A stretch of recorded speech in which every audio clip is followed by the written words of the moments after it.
que o olhar amoroso de Jesus consiga penetrar a dureza dos nossos corações e fazer morada. Porque Jesus não é um mestre passageiro, ele é um mestre que veio para ficar nas nossas vidas, porque ele é o caminho da verdade e da vida. Porque longe de Jesus nós sobrevivemos, mas com o mestre, nos sentimos amparados e renovados no nosso desejo de caminhar, mesmo estando no plano de prova e expiação. Estando no plano de prova e expiação, já aprendemos com Kardec que não é possível sermos felizes, não da forma que nós identificamos a felicidade. A felicidade, muitas das vezes, está recheada de interesses imediatos, como a nossa vida pessoal, a nossa família, nossos filhos, netos, maridos, esposas, irmãos. E a felicidade do espírito, ele é constituído da consciência tranquila. E ter consciência tranquila, ela exige um esforço permanente para nós. Não existe o acaso, não existe, às vezes a gente usando a expressão popular, do nada aconteceu isso, não existe.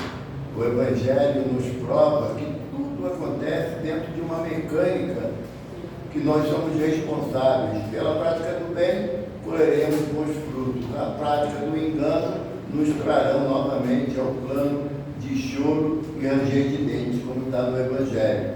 Mas hoje é dia de nos alegrarmos, festejar ainda não. Porque eu acredito no meu íntimo que a nossa irmã Angélica, o nosso irmão Leonel, eles têm motivo para festejar. Porque eles viram que aquela árvore ainda frágil, que estava brotando, regada pelo amor de Maria Madalena, poderia se transformar numa árvore. E uma árvore frondosa, que pode abrigar os passarinhos nos seus galhos, aonde farão ninhos, e novos passarinhos nascerão, assim como também dá a sombra amiga e permanente aos viajores cansados das lutas diárias, que somos nós. Nós somos os viajores, que muitas das vezes, pelo desengano da vida, nos sentimos solitários, sem rumo, ou como falavam antigamente, sem eira nem beira. E aí, quando a gente encontra uma casa espírita, um lar, renova na gente a confiança no amor de Jesus, no amparo de Maria Santíssima. Nós estamos hoje aqui relembrando feitos que aconteceram há 84 anos. Mas queira Deus que daqui a 84 anos lembrem dos nossos feitos aqui que estamos realizando hoje. Porque nenhuma casa espírita ela é formada na Terra com prazo de validade. Vai durar 10, 20, 30 anos. Não, porque a obra do Mestre não tem, o início foi Jesus que deu, e o término dela é só Deus quem determina. Então nós temos a nossa tarefa a desempenhar. Eu lendo o histórico da casa, eu prometo a vocês, eu já tive cabelo branco, cabelo preto. Porque quando eu vim aqui com cabelo preto, as reuniões eram ali embaixo, no mês de Kardec, né? Porque o nosso irmão Lorimar falou das 3 casas que nos visitam, mas eu, minha esposa e meu sogro também representamos 3 casas.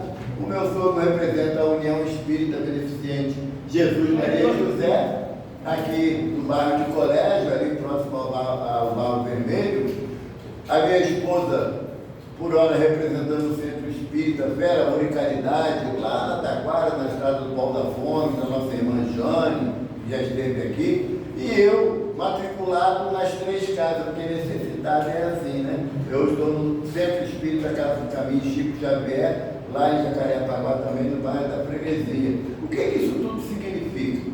Porque a luz do Evangelho não tem parede distinguindo uma casa da outra. Porque os mesmos espíritos que trabalham na seara do Mestre, em cada casa, eles também trabalham naqueles que não têm casa nenhuma. Porque o interesse da espiritualidade é nos acolher para nós modificarmos as nossas condutas. Tanto a casa de Maria Madalena, como as nossas casas em particulares, também foram criadas com o mesmo propósito de que nós aprendamos a mudar as nossas condutas. Quando a dona Angélica veio lá do norte do Brasil, em busca de melhores ares para a tarefa da continuidade da sua família, eu estava falando até com a Deli, nome do esposo da dona Angélica, Leonel. O nome do meu mentor, meu protetor, Leonel, eu acho que tem um conchavo nesse negócio aí. Eu não entendi direito, porque eu vim aqui uma vez, já temos. Foi na pandemia, não foi, Deli? Que eu vim aqui?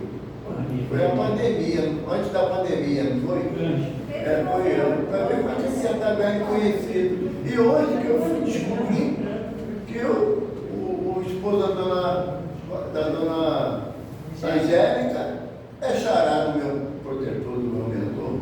Deve ser gente boa, que com esse nome é meio gente boa, sabe? Que se ameatura, né? Então, ele também tem carinho por todos nós.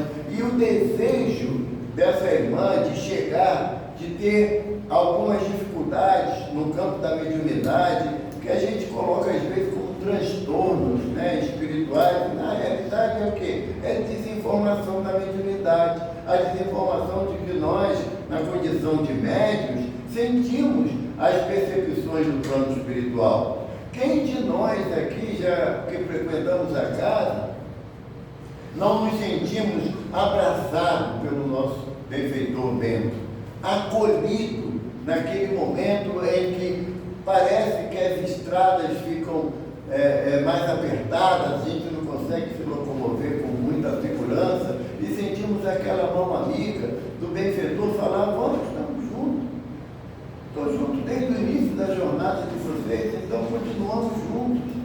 A casa de Maria Madalena, ela tem uma significação muito importante para nós, na condição de espíritos faltosos. Eu sinto informar, nenhum de nós aqui é anjo, nem os decaídos, porque sabemos que não caíram anjos, né? Porque o espírito não retroage, mas nenhum de nós estamos na condição daqueles sofredores quanto mais, ou daqueles que nos sentimos injustiçados. Na lei de Deus não existe injustiça.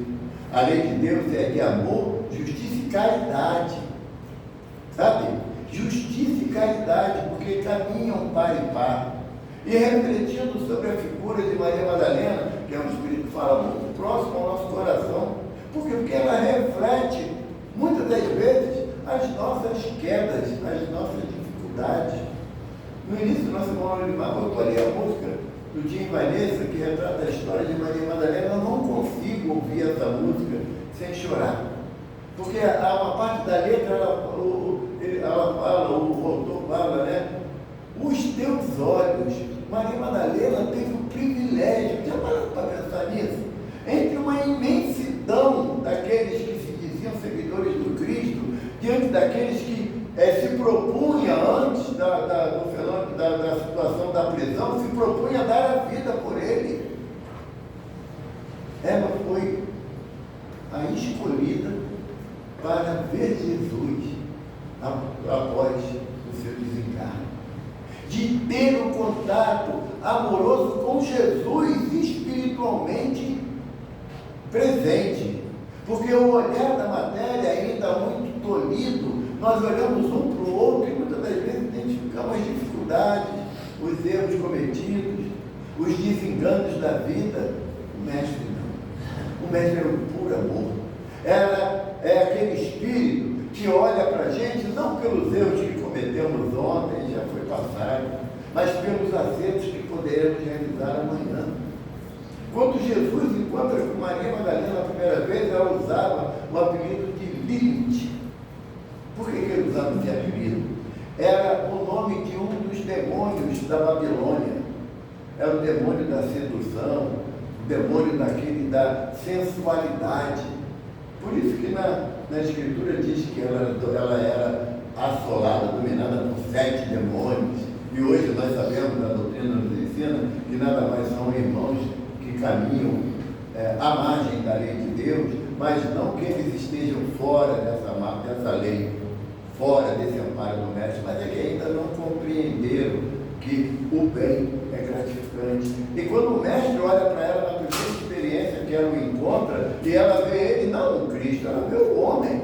Quem de nós aqui nos vemos como irmãos fraternos no primeiro momento? Como nos vemos assim, quem é aquela pessoa que chegou hoje aqui na casa? Poxa, eu não conheço, tem a dificuldade da identificação. Maria também teve a dificuldade de entender que era Jesus. Maria também não teve de imediato a percepção daquele olhar de Jesus para ela, não era o olhar do homem comum, era o olhar daquele que conhece a nossa alma, que devassa a nossa alma, aquele que consegue, mesmo percebendo as maiores torpezas que nós possamos ter cometido, ele ainda é aquele que diz: vinde a mim todos vós que estáis cansados e sobrecarregados, que eu vos aliviarei. E Maria chega perto dele e tenta envolvê-lo na sedução do seu amor ainda carnal, material, daquele amor do prazer, daquele amor da satisfação imediata. E Jesus fala para ela: ainda não, Maria, não é chegado o momento de eu ter com você. E ao longo da jornada de Jesus, tem aquela passagem que ainda é muito significativa para nós, quando Jesus vai à casa do fariseu cear com ele. Naquela época, as mesas não tinham a conformação que nós temos aqui no Ocidente. As mesas eram bem baixas e você sentava em almofadas para se alimentar. E era prática comum, quando você chegava na casa de alguém, a pessoa, aquele que te recebe, te ofertava uma bacia para lavar os pés. Por que lavar os pés? Tinha sandália não, gente. Nem todo mundo tinha sandália, as ruas não eram asfaltadas, eram terra batida, próximo ao deserto, então ali empoeirada, lavando os pés, você tinha um frescor de você estar sendo recebido naquela casa, e era comum também o beijo e o abraço.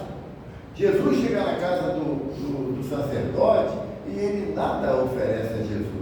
Jesus senta-se à mesa junto com o dono da casa, e nesse instante, junto com os discípulos, e nesse instante entra uma mulher de uma beleza incomum.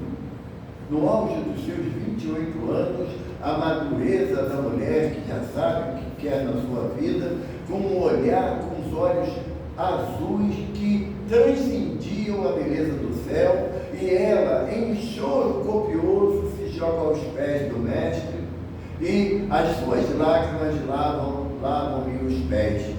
E ela, na singeleza daquela mulher que se reconhece ainda necessitada do carinho do Cristo e não do homem, enxuga com os seus cabelos os pés do mestre. Ao levantar-se, pega-se de um alabastro, que era tipo uma jarra, e derrama nardo na cabeça de Jesus.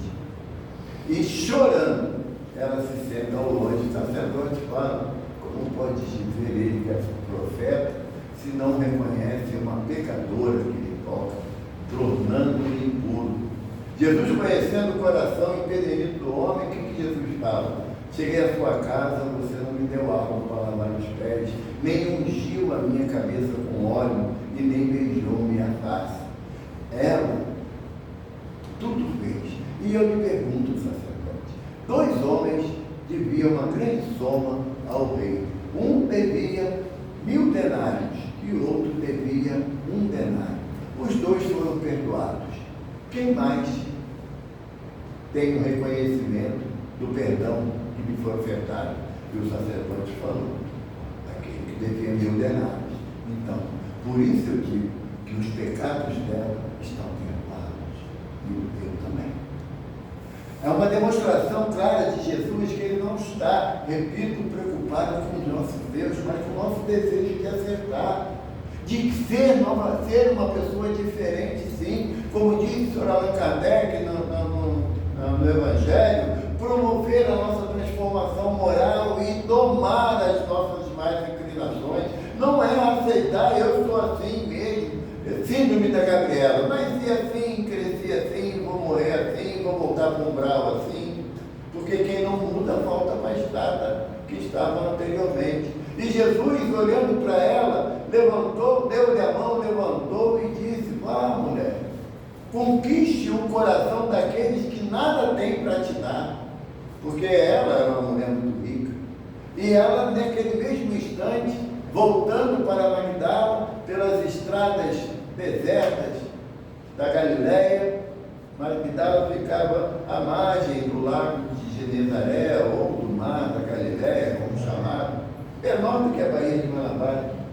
Olha, é um rio menor do que a Lagoa Rodrigues de Freitas, o mar da Galileia, mas era uma fonte de alimento e uma fonte de trabalho muito precioso até hoje, né? Porque ele é banhado pelo Rio Jordão, e ela, na sua direção para a sua casa, já disposta a vender tudo que possuía, o palacete e Magdala, todas as joias que conquistara, a tapeçaria persa que ornava muito a sua casa, e ela escuta um sino tocando.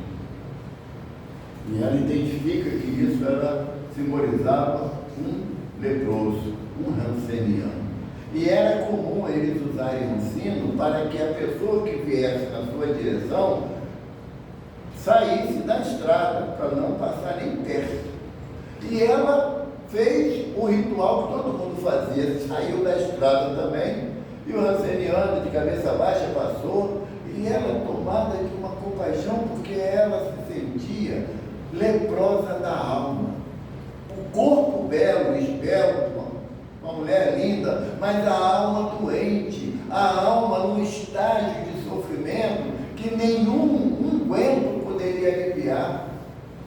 E ela foi para o seu palacete, e lá chegando, todo aquele fausto, toda aquela riqueza já não mais lhe agradava aos olhos. Não chamava mais atenção a quantidade de serventes que estavam prontas a atender o seu menor desejo. E ela se sente cansada das conquistas materiais. E ela pensa: voltarei para Jerusalém, seguirei Jesus mesmo de longe, porque eu não sou digna de estar ao lado dele, de andar nas mesmas pegadas que ele. Eu sou uma mulher que não mereço a consideração de ninguém, muito menos de um profeta, de um Messias. E ela voltou para Jerusalém despojada de tudo, mas escondendo a sua beleza, porque não queria mais ser atrativo para os homens, e começou a seguir Jesus. Mas teve um olhar que não a deixou desapercebida. Era Maria, a mãe de Jesus. Aquela que olha a nossa alma e é capaz de fazer a gente levantar, mesmo quando ninguém acredita em nós. Mesmo que as nossas pernas estejam faceladas pelas nossas andanças indevidas, Maria tem a capacidade de reconstituir todos aqueles que a ela se entregaram. E Maria estende a mão e fala: Helena, vem, nós serviremos ao Senhor. Aquilo foi uma demonstração de amor tão grande que Maria Madalena não compreendia, mas se jogou aos pés da Senhora Nossa e, chorando, beijando os pés, falou: deixa-me também eu chamar-te de mãe. Todos aqueles que amam meu filho, meus filhos são. E ela, seguindo toda a jornada de Jesus, à distância, ouvia as suas prédicas, ouviu a parábola do bom samaritano. Ela se sentiu também caída, despojada de tudo, e ninguém estendia a mão para ela, a não ser o mestre, na condição do samaritano divino. Ela ouviu e viu Jesus curar o cego Bartimeu. Enxerga para a vida aquilo que Deus espera de você, pois se o teu olho é bom, todo o teu corpo é luz. E afirmou Jesus, para nos exemplificar a necessidade de ter um olhar melhor para o nosso semelhante, independente da atitude do nosso semelhante, porque nós sabemos, o Evangelho nos propõe a não julgarmos, porque na mesma medida que julgamos o nosso semelhante, nós seremos julgados. Para nós não deveria importar se o irmão enveredou pelo caminho do crime, das drogas, da corrupção. É irmão, e temos a responsabilidade de pedir a Deus por ele, porque mais um para jogar pedra não falta. Nós também seguimos a tradição hebraica e pegamos a nossa pedra quando a mulher adúltera foi carregada. Nós também nos sentimos envergonhados quando Jesus falou: aquele que estivesse em pecado, atire a primeira pedra. Então, em que condições eu estaria para que eu apontasse o dedo para o erro daquele de qualquer forma? Manja, né? De qualquer forma, que condições eu tenho para isso? Se não eu representar o amor que Jesus tem por mim, nas minhas falhas, nos meus descaminhos, me dando uma nova oportunidade que Ele faz a cada dia. É o mestre que diz: se teu filho te pede um pão, você não dá uma pedra. Se te pede um peixe, você não dá uma serpente. Sendo maus do jeito que sois, sabeis dar coisa boa aos vossos filhos, imagina o Pai que está no céu. E eu quero me colocar na condição do árbitro, dizendo que fulano não pode ser ajudado pela espiritualidade, porque ele faz isso, aquilo, outro. Ciclano também não pode, porque ele tem uma dificuldade, não sabe o que é a prática da caridade, nem eu que o julgo sei o que é caridade. E Madalena continuou na sua firme disposição de servir a Jesus. O Evaldo ainda tem a pretensão de seguir a Jesus. É diferente aquele que segue, aquele que serve. Aquele que segue, ele acompanha uma novidade. Aquele que serve está pronto a atuar junto com aquele que ele deseja servir. Então nós ainda temos uma oportunidade de uma decisão na nossa jornada.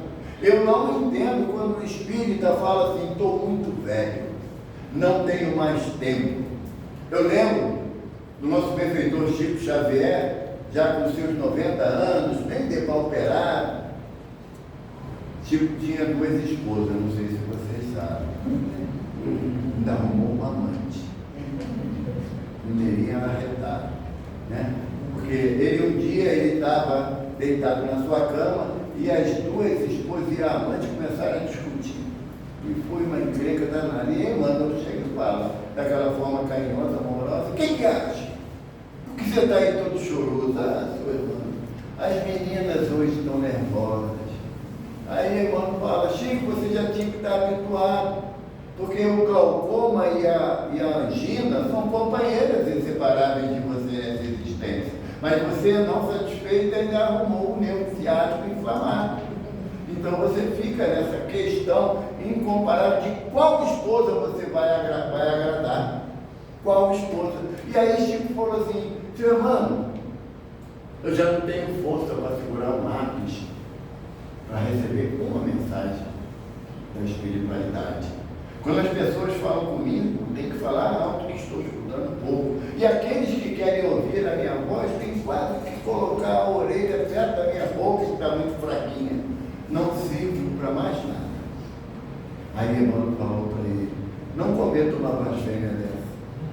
Porque enquanto você puder orar por aquele que faz sofrer, você tem muita utilidade para Deus. Porque normalmente a gente faz oração por aquele que sofre. Mas quem precisa mais? Aquele que sofre ou aquele que faz sofrer? Aí Chico compreendeu a lição, Emmanuel se afastou, ele chamou um dos seus filhos adotivos, Nivaldo, e falou: meu filho, vai na banca, compra o jornal mais baratinho que tem na banca. Não, Chico, pode comprar o mais caro, eu tenho dinheiro aqui. Não, eu quero o mais baratinho. Mas o mais baratinho, Chico, se torcer sai sangue, só tem crime. Aí ele falou: quem sabe não vem o nome do irmão que cometeu o assassinato, aí eu posso orar por ele. Chico, aos 90 anos, querendo orar por aquele que faz sofrer. Como é que a gente tem coragem de dizer que não serve para mais nada? Como é que a gente tem coragem de dizer que só está esperando a hora que o Senhor me chamar? Ele chama todo dia, eu não escuto. Porque a cada dia que o sol amanhece, Jesus fala para mim que é um recomeço da minha existência. E para Madalena não tinha a preocupação com as trevas da noite, nem com as trevas das dores.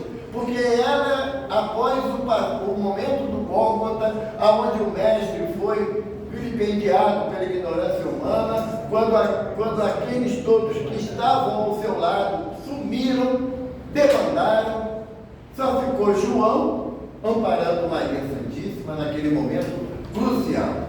Pedro, ao longe, com medo e vergonha, não se aproximou.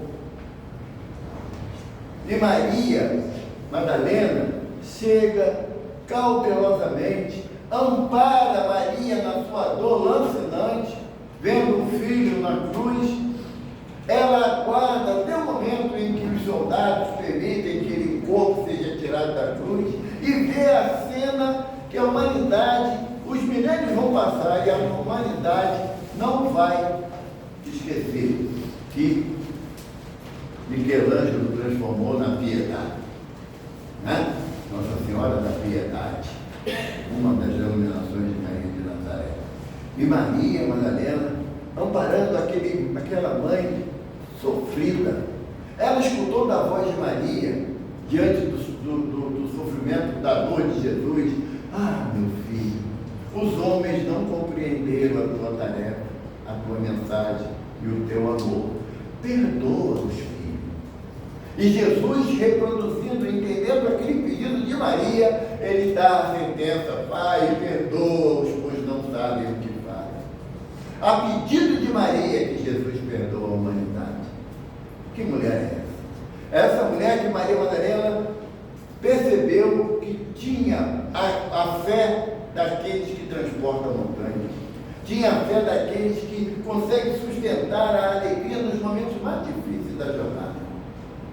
E Maria Madalena, após o decesso do corpo de Jesus ao túmulo, ela ficou pelas cercanias de Jerusalém, os discípulos reunidos na casa de Nicodemos, aonde se realizou a chamada última ceia, e ela, como mulher, não tinha direito de entrar naquela reunião dos discípulos.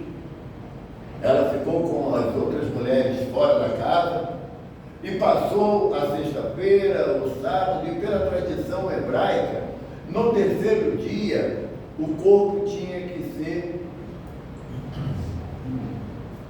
embalsamado não era um embalsamado como os egípcios, mas ele era preparado com ungüentos, com perfumes, para que houvesse colocar as gases, né? Como foi com Lázaro, né? Que estava cercado de panos. E Maria, e eram as mulheres que tinham essa tarefa. Maria Madalena, no alvorecer do domingo, ela foi até o túmulo. Ela queria estar lá perto, quando as outras mulheres chegassem para a tarefa. E ao longe, ela percebe que a pedra tinha sido movida. Era uma pedra, segundo os historiadores, de perto de 3 toneladas. Não era uma coisa muito simples. Vários homens tinham que usar a madeira como alavanca para rolar a pedra. E ela, quando viu, olhou para dentro do túmulo, viu que estava tudo vazio e sentiu que tinha um homem passando, julgando ser o jardineiro daquela região. Ela pergunta: Senhor, onde o colocaram? Eu vim para fazer os ofícios necessários que a lei manda. Onde colocaram o meu Senhor? E aí ela escuta a voz transcendente do anjo: porque procura entre os mortos aquele que vive. Como que a gente ainda pode acreditar na morte diante disso que Jesus nos provou a verdade? Como que a gente pode entender que aqueles a quem amamos, que retornam à espiritualidade, foram-se, morreram? Como ainda podemos? Se a doutrina espírita é categórica em afirmar, Kardec fala isso textualmente no capítulo 3 do Evangelho segundo o Espiritismo, que Jesus venceu a morte. Jesus mostrou para todos nós que a morte é um estado de consciência, não um estado físico. E Maria, ouvindo aquelas palavras do anjo, ficou atordoada, e quando ela olha, vê a figura exuberante. Ah, gente, como imaginar isso? Como imaginar o olhar de Maria vendo o Cristo à sua frente? Quem de nós resistiria a esse momento? Quem de nós teríamos condições de concatenar ideia, de falar algo para o Mestre? E Jesus diz a ela: filha, avise aos outros que eu venci a morte. Ela volta numa alegria, parecendo uma jovem que encontra o primeiro amor, numa alegria, correndo, chega, bate repetidas vezes na porta da casa de Nicodemos. Tiago, menor, abre assustado. Ela entra e fala: ele vive. Ele não morreu como prometeu, ele voltou dos mortos no terceiro dia. E Pedro falou: quem viu? Ela disse: eu. E Pedro, na arrogância que muitos de nós temos até o dia de hoje: tu, mulher, de que vale a tua palavra? E Pedro e João saíram correndo até o túmulo e chegaram lá, viram realmente o túmulo vazio e viram que todo o pano que cobriu o corpo do Cristo estavam arrumados. Sabe o que isso significa? Quando você estava na sua casa, que você vai sair, você não arrumava a sua cama porque você voltaria. Quando você dobrava todos os panos que serviam para cobrir a sua cama, é que você não voltaria mais para aquele lugar. É a tradição hebraica isso. Então, quando eles entraram e viram que os panos que envolviam o corpo do Cristo estavam dobrados, João gritou: ele está vivo e não volta mais para o túmulo. Maria disse a verdade. Nós estamos falando desse espírito que Emmanuel fala que foi a maior transformação moral do Evangelho. E Emmanuel fala que é maior do que a de Paulo, porque Paulo já tinha o conhecimento da lei, Maria só tinha conhecimento das coisas materiais. E ela abdicou de tudo. A gente não tem noção do que é tudo. Não temos noção. Eu, pelo menos, nenhuma noção do que é abrir mão de tudo.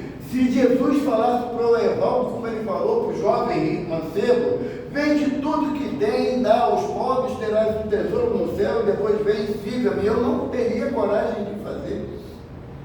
Eu não teria coragem de abrir mão das minhas filhas, do meu enteado, dos meus netos. Não tenho coragem. Pelo amor de Jesus, ainda estou distante disso. Mas Maria largou tudo por amor do Mestre. Tudo.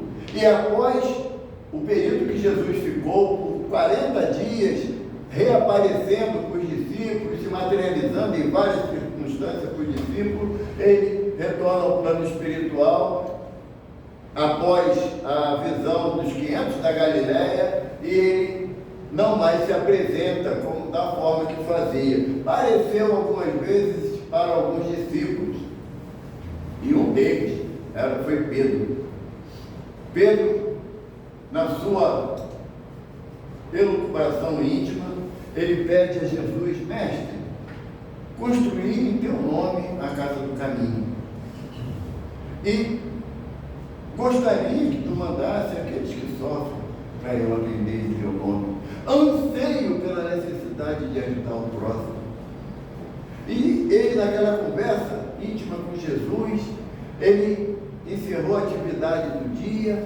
Quando amanheceu o dia, alguém bate à porta de forma desesperadora, ele abre. Era um homem que foi reconhecido na sociedade como um assaltante, um bandido. Pede abrigo a Pedro para que pudesse ele não ser preso. E Pedro fala: como assim? Você é um criminoso conhecido, como eu posso te dar abrigo? Não, você tem que passar as consequências dos seus atos fora daqui. Na casa do Senhor não cabe ladrão. E o homem saiu e foi preso pelos guardas, claro, seguindo seu rumo. Passou algumas horas, bate à porta uma mulher notadamente envolvida por espíritos vingativos, num ar de licenciosidade grande, diz para Pedro: se me des um pedaço de pão e uma caneca de vinho, podeis fazer comigo o que bem entendes. E ele recrimina: pecadora, julgas que a casa do Senhor pode acolher esse tipo de pessoa aqui? És uma miserável que vende o corpo para licenciosidade, fora daqui.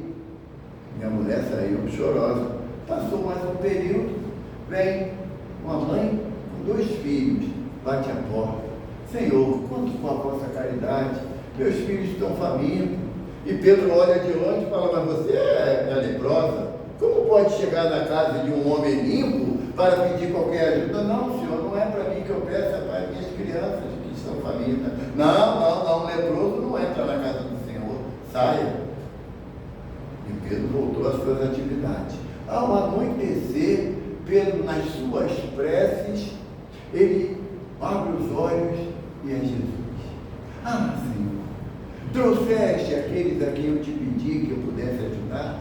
Pedro, te mandei 3 oportunidades e a todos tu recusou. Melhor seria eu ter procurado Maria Madalena, porque ela atenderia aos 3 com alegria no coração, porque aquele que ama não escolhe quem ajudar. E Pedro, cabisbaixo, envergonhado, foi se aconselhar com Maria. Como tu podes acolher os leprosos? Não tens medo da doença maldita? Porque entre o povo hebreu, a primeira vez que se fala em lepra na Bíblia é com a esposa de Moisés. Lá no início, no Êxodo. Porque a esposa de Moisés reclamava muito de Moisés. Moisés subia o monte, né? Ele ficava lá conversando com Deus, passava lá 10 dias, 15 dias, e ela ficava sozinha lá na tenda, na responsabilidade dela. As mulheres realmente têm dificuldade de entender que o homem às vezes usa a religião para fugir de casa, né? E Moisés não era diferente. E ela pegou e falou: olha, Moisés, essa coisa não está certa não. Eu casei contigo, mas a responsabilidade não é só minha não, você também tem que ajudar em casa também. Que é isso? Está pensando o quê? Essa história é antiga, viu? Não é moderna não. A reclamar da gente, né? Que a gente deixa a desejar mesmo. E aí ela pegou, falava toda vez com Moisés, e Moisés falou assim para ela: cuida tu da tua parte, que eu cuidarei das coisas que o Senhor deseja que eu faça para o povo dele. E ela pegou e falou: enquanto você estiver servindo ao Senhor Deus, eu não servirei aqui a tua casa. Que simbolizava a tenda, né, de Moisés, simbolizava a casa do povo. A casa do povo. E ela falou: o teu Deus de nada eu quero.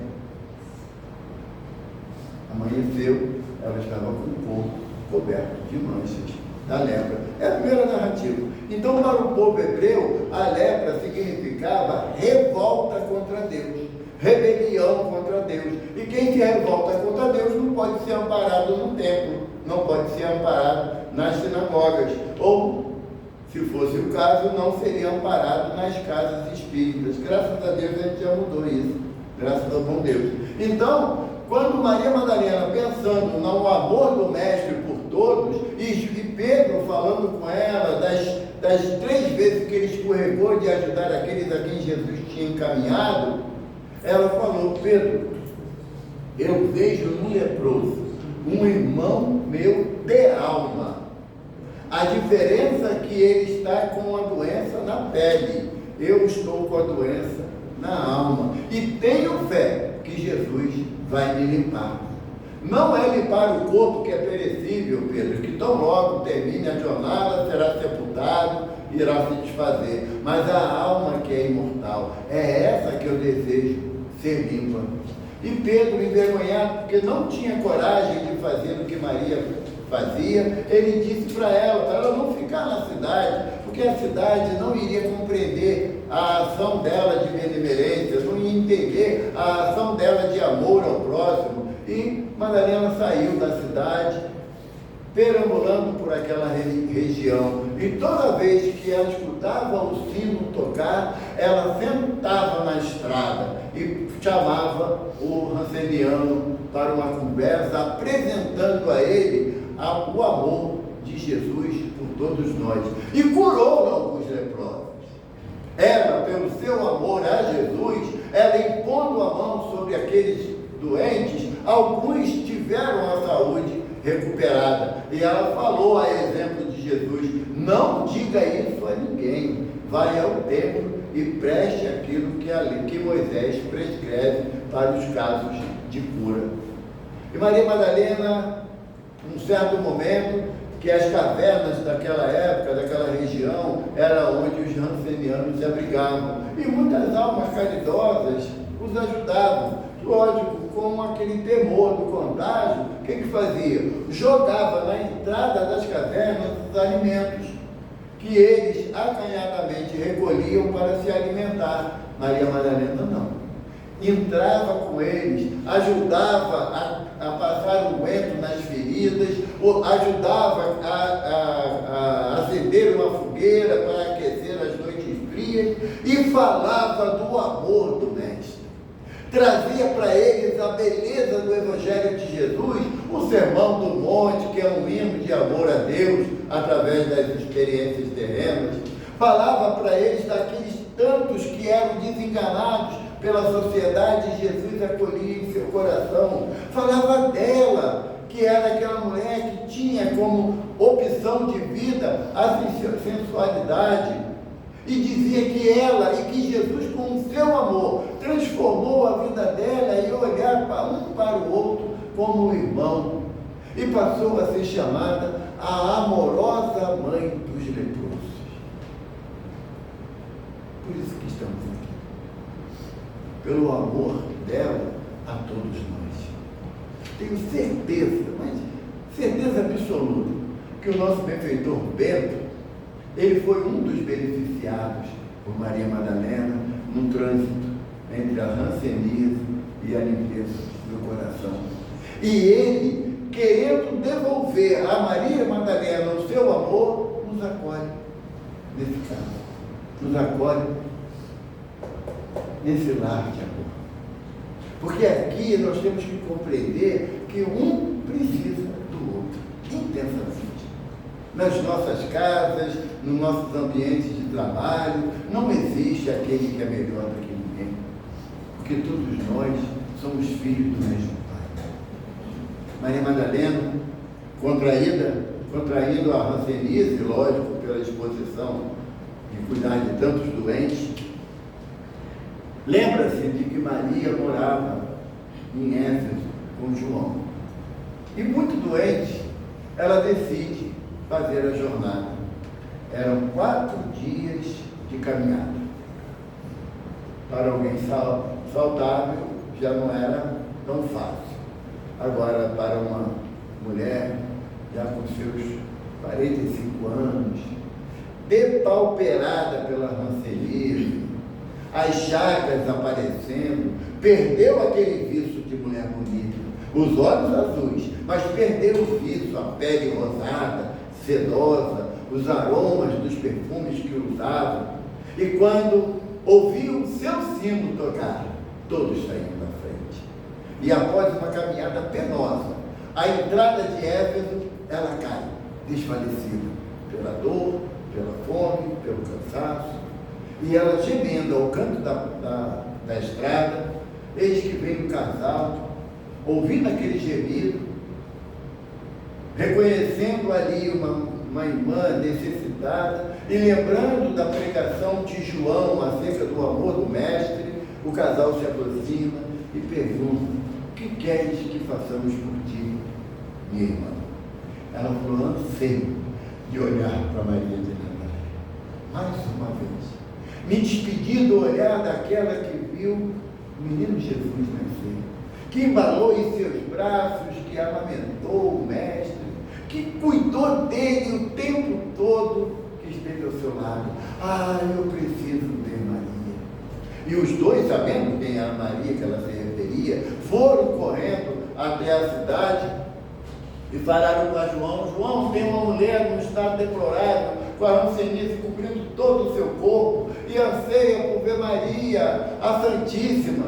E João, sem querer entender quem era aquela mulher, mas o casal insistia tanto, ele falou: vou procurar Maria. Foi até a sua casinha, na montanha, em cima do monte, e falou: mãe Maria, há uma doente que anseia olhar para ti novamente, consegues ir até lá? Ela falou: se é um doente, foi Jesus que mandou para mim, meu filho, eu vou lá. E quando Maria chega ao local, depois de um bom tempo de caminhada, que ela vê aqueles olhos, ela fala: Maria Madalena, o amor de Jesus te trouxe até aqui. E ela falou: mãe, eu desejo a sua bênção para partir feliz. E ela desencarna nos braços de Maria. É essa Maria Madalena que deu tudo que tinha, podemos dizer, tudo que tinha por amor a Jesus, tudo que tinha das suas mais íntimas aspirações por aquele que sofre. E é essa Maria Madalena que nos abriga, através do irmão Bento, da nossa irmã Angélica, do nosso irmão Leonel. É essa Maria Madalena. Porque, como disse no início, não existe o acaso. Todos nós estamos aqui por um motivo muito justo. É a necessidade imperiosa de amar um ao outro, de reconhecer em Jesus aquele que tira as dores da alma, porque o corpo é perecível. Iremos caminhar jornadas outras e novas experiências, mas aquilo que nós decidimos hoje, aqui, fará uma diferença absurda.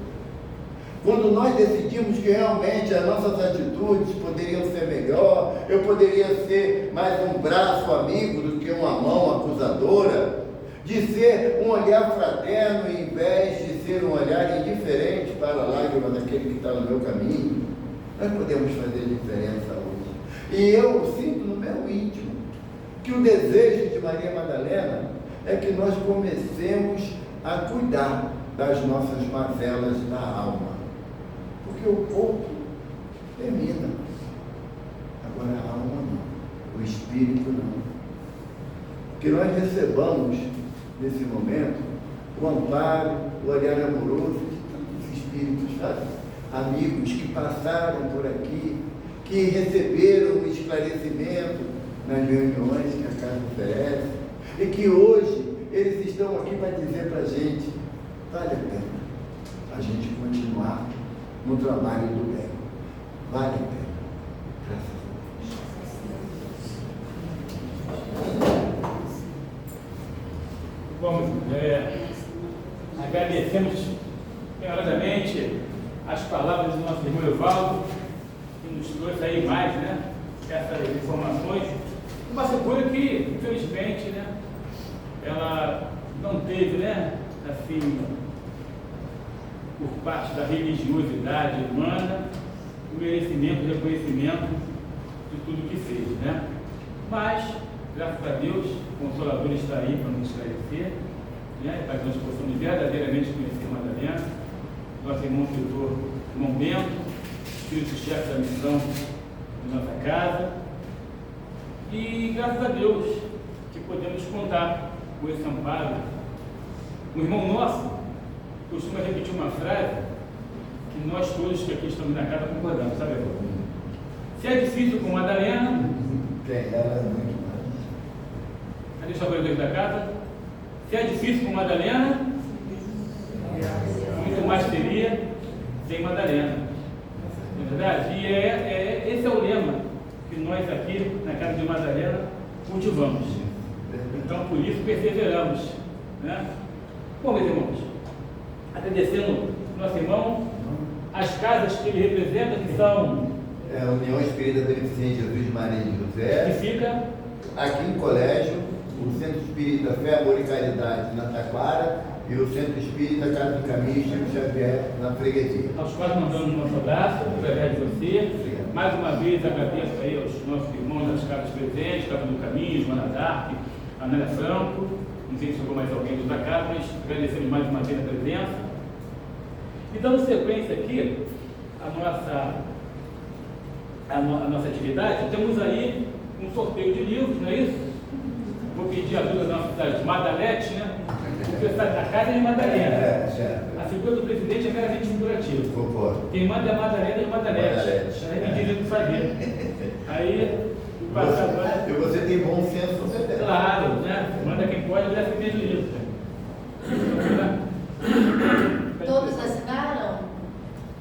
Alguém deixou de assinar? Carinho. Nós estamos aqui, nós fazemos um sorteio de livros, sempre que podemos nos reunir assim no dia festivo, e tem uma história muito interessante para nós. Tínhamos um irmão aqui, que já voltou para a espiritualidade, o nosso irmão Roberto Acioli. Era um senhor já, né? E ele, toda vez que nós fazíamos sorteio, ele levava o livro para casa. Estávamos a ponto de proibir que ele participasse. É o pai do nosso irmão Roberto, trabalhador da Casa do Caminho, nosso irmão. E esse irmão nosso sempre levava o livro para casa. Eu nunca levo. Então, Quem sabe? tranquilo. Não, mas vamos pensar então. Pede para o nosso irmão falar o nome de Juma 36. Pessoal, vamos Dia de hoje. hoje. Regina Trindade. Olha aí, Nascimento Regina. Vamos fazer o registro. É bom que quem vem primeiro pode escolher. Pode escolher, é verdade. Nossa irmã Regina, expositora, que já esteve conosco aqui. A quem agradecer. Abril? Olha, estaremos aqui em abril com a nossa irmã Regina. Vamos fazer o texto.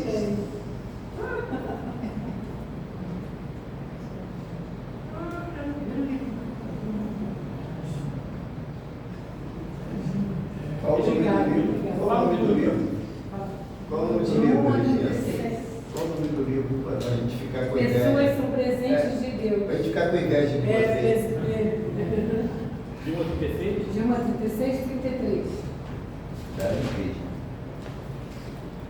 Jaqueline Paiva. Jaqueline, trabalhadora da nossa casa. Jaqueline é uma das evangelizadoras da nossa casa. Essa aluna precisando estudar. Precisamos sempre estudar. Quem não?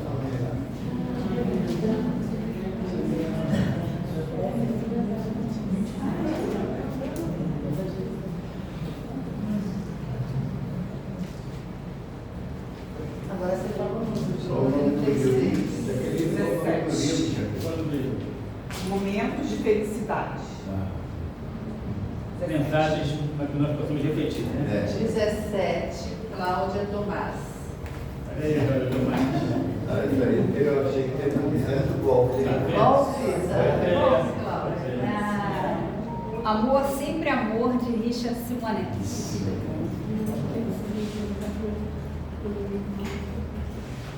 Bom, como diz, as madaletes que mandam na cara. Então nós Vou fazer uma temos foto agora.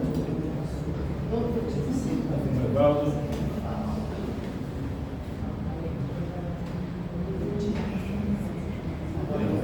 Como eu disse, nossas irmãs, as madaletes que mandam na cara. Então agora eles vão, nossa maestrina Madalena, A maestrina está vai, presente, a Rosana. vai puxar o nosso A Rosana é hino, a maestrina, ela está presente. o nosso hino, para que possamos aqui recordar justamente os nossos mentores. A Rosana está aí A quietinha. Rosana está presente, a Rosana pode puxar.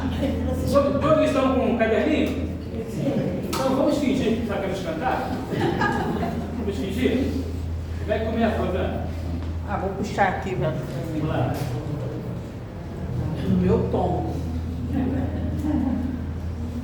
Nossa casa foi fundada com trabalho e dedicação. Madalena é a patrona e Momento o chefe da missão. Caridade, humildade e amor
a fonte